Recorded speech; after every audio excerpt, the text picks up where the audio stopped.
জিকির করলে কি হয়? কলব পরিষ্কার হয়। কি হয়? কলবের মধ্যে ময়লা আছে না নাই? গুনাহ আছে না নাই?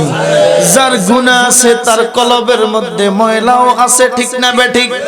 গুনাহ করি, কাপড় পরিধান করলে এটার মধ্যে ময়লা লাগলে আমরা সাবান দিয়া পরিষ্কার করি, কিন্তু বান্দা যখন গুনাহ করে আপনার কলবটা অপবিত্র, পবিত্র কলবটা অপবিত্র হয়ে যায়। আর অপবিত্র কলব থাকার কারণে ইবাদতে মন বসে না, ইবাদত করতে ভালো লাগে না। মুয়াজ্জিন সাহেব নামাজের জন্য ডাকে, আপনি উদাসীন দোকানপাটে বসে থাকতে ভালো লাগে। এই জন্য বাজান আল্লাহ পাকের জিকিরের মাধ্যমে যখন আপনি আল্লাহর ধ্বনি দিয়ে যখন কলবের মধ্যে ধাক্কা মারবেন, এই ধাক্কার সাথে সাথে কলবের ময়লাগুলি পরিষ্কার হয়ে মদিনার আয়না হয়ে যাবে। আর যেই ব্যক্তি আল্লাহর জিকির করবে, যে আল্লাহর জিকির করে, আল্লাহ কয় সে আমার প্রিয় বান্দা। ও বান্দারে ফাজকুরুনি আযকুরুকুম ওয়াশকুরুলি ওয়ালা তাকফুরুন। বান্দারি, ও বান্দা, তুই আমি আল্লাহর জিকির কর, তুই আমি আল্লাহরে স্মরণ করস।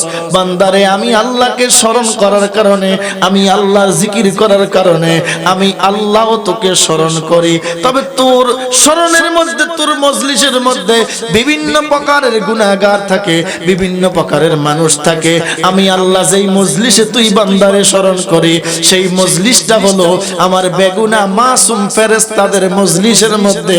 আমি আল্লাহ, তুই বান্দা যদি আমার একবার ডাক দেস, আমি ফেরেশতাদেরকে নিয়ে তুই বান্দার এক ডাকের সাথে আমি আল্লাহ 10 বার সাড়া দে। এই জন্য আল্লাহর জিকির করার দরকার আছে না নাই? তুমি জিকির করো খালি হাতে, শুধু জবানে জিকির করতেছ।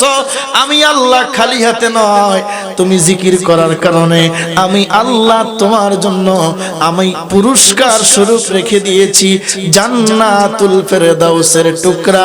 আমি আল্লাহ তোমার জন্য জান্নাত রেখে দিয়েছি। জোরে কোন সুবহানাল্লাহ। এই জন্য জিকির করার দরকার আছে না নাই? একটু মোহাব্বত নিয়ে গুনাহ পরিষ্কার করার নিয়তে, কলবের ময়লা পরিষ্কার করার নিয়তে আল্লাহর জিকির করব। ইসমে জাত আল্লাহ আল্লাহ আল্লাহ আল্লাহ আল্লাহ।